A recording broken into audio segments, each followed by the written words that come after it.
Welcome back everyone. Welcome to civil services study practice set number ये 99 है। UPPSC PCS के लिए test series चल रही है और इसमें हम हिस्ट्री कवर कर रहे हैं। ठीक है, मध्यकालीन भारतीय इतिहास, उसमें भी मेडाइवल हिस्ट्री। तो मुगल काल टॉपिक चल रहा था और मुगल काल की ये लास्ट क्लास है। ठीक है, लास्ट टेस्ट वीडियो है ये। इसके बाद स्टार्ट करेंगे उत्तर मुगल काल, यानी मुगल काल के बाद क्या हुआ। तो प्लेलिस्ट इसकी बना रखी है, वहाँ पर आप टेस्ट नंबर 1 से लेकर 99 तक पहुँच सकते हैं। डिस्क्रिप्शन बॉक्स में लिंक है। ठीक है, और इन सभी टेस्ट का फुल टेस्ट सीरीज प्राप्त कर सकते हो और पीडीएफ प्राप्त कर सकते हो। डिस्क्रिप्शन बॉक्स में नंबर है, उस पर कॉल या व्हाट्सअप करके। तो चलिए स्टार्ट करते हैं। पहला प्रश्न है, कुछ सेकंड का टाइम मिलेगा, अपना भी सोचना कि आंसर क्या हो सकता है उसका। तो पहला प्रश्न है, मुगल काल के संदर्भ में निम्नलिखित कथनों पर विचार कीजिए। देखिए, पहला स्टेटमेंट है, अमीरों को राज्य की ओर से दिए जाने वाले ऋण को ददनी कहा जाता था और इस काल में सोरा जो है मुख्यतः कोरोमंडल तट और बिहार से अन्य भागों में पहुंचाया जाता था। इस काल में, किस काल में? मुगल काल में। करेक्ट है दूसरा वाला स्टेटमेंट, लेकिन पहला वाला गलत है और गलती अपने का ढूंढना है, तो ए है इसका आंसर। ये नंबर है, इस पर कॉल या व्हाट्सअप करके आप फुल टेस्ट सीरीज प्राप्त कर सकते हैं यूपीपीसीएस की। देखिए, मुगल काल में अमीरों को राज्य की ओर से दिए जाने वाले ऋण को मुसादात कहा जाता था, न कि ददनी। जबकि ददनी क्या था? अग्रिम पेशगी थी, जो विशेषकर जुलाहों को दी जाती थी। तो पहला स्टेटमेंट गलत हो गया और यही अपना आंसर है। यूपीएससी सिविल सेवा तक में पूछ लेते हैं इस तरह के प्रश्न। और इस काल में सोरा जो है, मुगल काल में सोरा मुख्यतः कोरोमंडल तट और बिहार में उत्पादित किया जाता था और यहाँ से अन्य भागों में जो है पहुंचाया जाता था भारत के। क्वेश्चन नंबर 2 पर आ जाइए। मुगल कालीन स्थापत्य कला के संदर्भ में 2 स्टेटमेंट हैं, 3 स्टेटमेंट है, बताना कि इनमें से कौन सा सही होगा। देखिए, संगमरमर के पत्थरों पर हीरे जवाहरात से जड़ने की परंपरा पित्रादुरा कही गई। महलों तथा इमारतों में बहते पानी का प्रयोग जो है सजावट के तौर पर किया जाता था और हुमायूं ने दिल्ली में दीनपना नामक नगर की स्थापना की। इस तरह का स्टेटमेंट वाला प्रश्न एग्जाम में आता है तो गलत होने की संभावना यहाँ होती है, डी वाले स्टेटमेंट, तीसरे वाले में। हुमायूं की जगह क्या पता शाहजहां हो। ठीक है, और दिल्ली में दीनपना ना हो। लेकिन करेक्ट है यहाँ पर, हुमायूं ने ही दिल्ली में दीनपना नामक नगर की स्थापना की। महलों तथा इमारतों में बहते पानी का प्रयोग सजावट के तौर पर किया गया, ये भी सही है। इसको दिल्ली के लाल किले में देख सकते हो आप, फिलहाल अब तो सूख गया वो। ठीक है, लेकिन था ऐसा। और संगमरमर के पत्थरों पर हीरे जवाहरात से जड़ने की परंपरा जो है पित्रादुरा कही गई। तो करेक्ट है, तीनों के तीनों स्टेटमेंट, डी है इसका आंसर 1 2 3। देखिए, मुगल कालीन स्थापत्य की प्रमुख विशेषता है संगमरमर के पत्थरों पर जड़े हुए हीरे जवाहरात। इस जड़ावट को क्या कहा जाता था? पित्रादुरा। तथा महलों और अन्य इमारतों में सजावट के लिए बहते पानी का प्रयोग।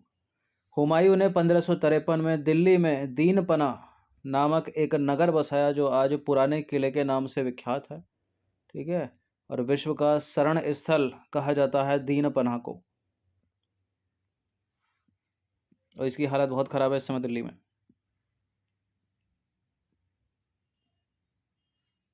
तीसरा प्रश्न है, निम्नलिखित में से किस शासक ने किला ए कोहना नामक मस्जिद का निर्माण करवाया? किला ए कोहना इंपॉर्टेंट है प्रश्न। किला ए कोहना नामक मस्जिद का निर्माण करवाया किसने? Sher Shah Suri, option number D. तो 1542 में शेरशाह ने दिल्ली के पुराने किले के भीतर किला ए कोहना नामक मस्जिद का निर्माण करवाया तथा उसी परिसर में शेर मंडल नामक एक अष्टभुजाकार 3 मंजिला मंडप का भी निर्माण कराया। क्वेश्चन नंबर 4 पर आ जाइए। हुमायूं के मकबरे के संदर्भ में निम्नलिखित कथनों पर विचार कीजिए, यानी हुमायूं टॉम्ब के संदर्भ में 3 स्टेटमेंट है, यहाँ पर बताने के में से कौन सा सही है। अच्छा, हुमायूं का मकबरा पूछ ले तो कहाँ पर है? हुमायूं का मकबरा है दिल्ली में। ठीक है, छोटे एग्जाम में ही पूछेगा इसको। देखिए, यह इकहरे गुंबद वाला मकबरा है हुमायूं का मकबरा। 4 बाग पद्धति का प्रयोग पहली बार इसी मकबरे में हुआ और इसे ताजमहल का पूर्वगामी माना जाता है। हुमायूं टॉम्ब जो है इकहरे गुंबद नहीं बल्कि दोहरे गुंबद वाला मकबरा, गलत है पहला स्टेटमेंट। 4 बाग पद्धति का प्रयोग जो है इसी मकबरे में पहली बार हुआ, 4 बाग पद्धति, और इसे ताजमहल का पूर्वगामी माना जाता है। तो 2 और 3 करेक्ट हो गया, यानी सी है इसका आंसर। जहाँ जहाँ एक है उसको एलिमिनेट कर दीजिए।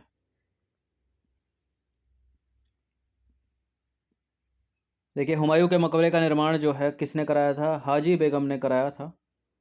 और यह दोहरे गुंबद वाला भारत का पहला मकबरा है। यह मकबरा दिल्ली में स्थित है तो दोहरे गुंबद वाला इसमें पहला स्टेटमेंट गलत है। दूसरा वाला सही है क्योंकि चार बाग पद्धति का प्रयोग पहली बार इसी मकबरे में हुआ। अगर बाग पद्धति पूछे तो बाग पद्धति पर बना भारत का पहला मकबरा है सिकंदर लोदी का मकबरा। तीसरा स्टेटमेंट सही है क्योंकि इसे ताजमहल का पूर्वगामी माना जाता है। इसे किसे? हुमायूं के मकबरे को। क्वेश्चन नंबर 5 पर आ जाइए। निम्नलिखित को सुमेलित करना है। सूची 1 को सूची 2 के साथ सुमेलित कीजिए। सूची 1 में मुगल कालीन चित्रकार और मुगल बादशाह। अकबर, हुमायूं, हुमायूं, जहांगीर। मीर सैयद अली चित्रकार का नाम है, विसनदास चित्रकार का नाम है, बसावन चित्रकार का नाम है, अब्दुस समद चित्रकार का नाम है। मोस्ट इंपॉर्टेंट है चित्रकार, या तो मैच करने के लिए पूछ लेगा या सीधा सीधा पूछ लेगा। देखिए मीर सैयद अली जो चित्रकार है वो है हुमायूं के काल का। तो हुमायूं के काल का या तो अब ए का 2 या 3 होना चाहिए। ए का 3 तो है नहीं, तो 2 वाला ही करेक्ट करेंगे। अब ए का 2 जहाँ जहाँ नहीं है उसको हटा दीजिए। और बिसनदास, बिसनदास है जहांगीर के समय का, और वसावन है अकबर के समय का, और अब्दुस समद है हुमायूं के समय का। तो हुमायूं के समय के मीर सैयद अली है और अब्दुस समद है। इस तरह से स्टेटमेंट सी ही करेक्ट हो रहा है क्योंकि डी में कोई 2 वाला स्टेटमेंट तो है नहीं, डी का 3 है, तो सी हो जाएगा इसका आंसर। तो हुमायूं कालीन चित्रकार है मीर सैयद अली और अब्दुस समद। अकबर कालीन चित्रकार है दसवंत और वसावन। जहांगीर कालीन चित्रकार हैं विसनदास, उस्ताद मंसूर। ये इंपॉर्टेंट है उस्ताद मंसूर क्योंकि ये पक्षी चित्रकार था तथा इसकी उपाधि जो है नादिर उल असर थी। और जो अबुल हसन है, अबुल हसन की उपाधि थी नादिर उल जमा। ठीक है, ये जहांगीर के काल के चित्रकार हैं। अब आ जाइए क्वेश्चन नंबर 6 पर। मुगल कालीन उद्योग धंधों के संदर्भ में निम्नलिखित युग्मों पर विचार कीजिए और बताइए कौन सा सही सम्मिलित है। मिट्टी के बर्तन, रेशम उद्योग, इत्र उत्पादन। इत्र उत्पादन जौनपुर में, रेशम उद्योग लाहौर एवं ढाका में, मिट्टी के बर्तन बंगाल तथा आगरा। देखिए रेशम उद्योग जो था वो लाहौर में था, ढाका में था, आगरे में था, बंगाल में था। तो इन दोनों ऑप्शन को उठ के यहाँ आना चाहिए। ये वाला सही है। इत्र उत्पादन जौनपुर सही है। इसके अलावा गुजरात। मिट्टी के बर्तन बंगाल तथा आगरा में नहीं, है गलत है। तो जहाँ जहाँ एक है वो गलत है। इसका आंसर हो जाएगा ऑप्शन नंबर डी। 2 और 3 केवल सही सम्मिलित है यहाँ पर। तो मिट्टी के बर्तन के लिए है दिल्ली, ठीक है, बनारस, चुनार, इसलिए पहला वाला है सही सम्मिलित नहीं। रेशम उद्योग था दिल्ली में, लाहौर में, आगरे में, ढाका में, बंगाल में। इत्र उत्पादन जौनपुर में और गुजरात में। तो दूसरा तीसरा सही सम्मिलित है लेकिन पहला वाला सही सम्मिलित नहीं है। मिट्टी के बर्तनों के लिए क्या है? दिल्ली है, बनारस है, चुनार है।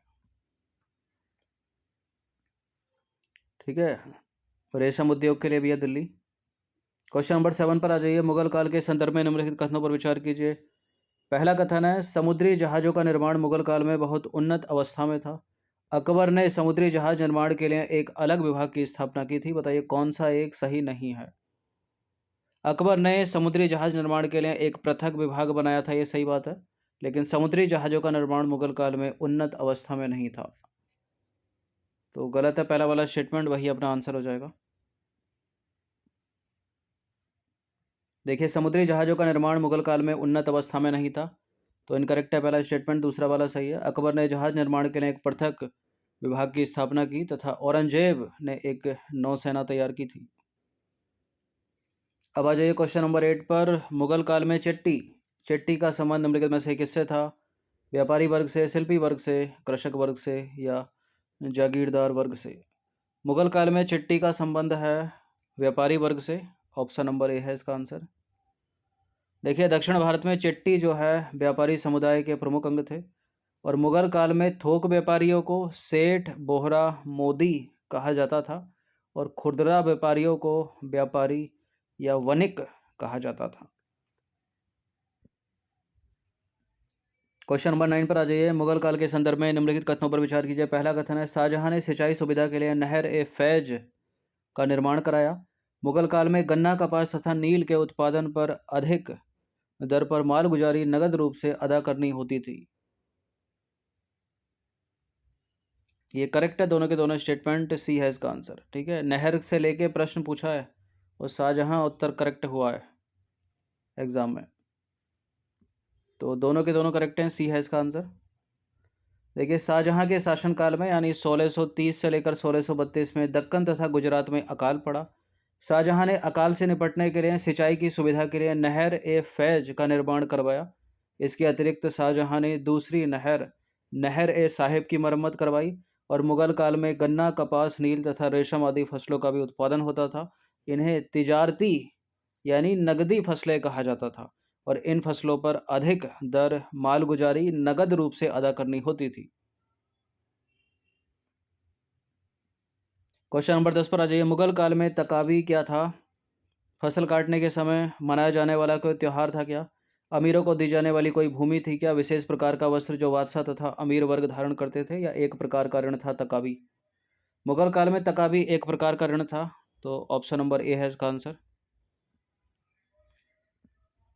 तो देखिए, खेती के विस्तार तथा बेहतरी के लिए मुगल बादशाहों ने किसानों को बढ़ावा दिया और इसके लिए तकावी नामक ऋण जो है वितरित किया जाता था, यानी कर्ज था ये।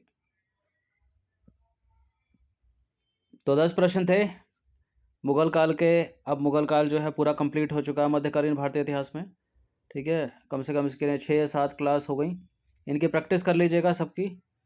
इसके बाद उत्तर मुगल काल या कुछ और स्टार्ट करेंगे। इसके बाद क्या हुआ, इन सभी टेस्ट का PDF प्राप्त कर सकते हो। ये नंबर है, इस पर कॉल या व्हाट्सअप करके। ठीक है, धन्यवाद। हर दिन प्रैक्टिस करते रहिए और सिविल सर्विसेज स्टडी चैनल को सब्सक्राइब रखिएगा। लेटेस्ट टेस्ट का नोटिफिकेशन पाने के लिए बेल आइकन को प्रेस रखिएगा।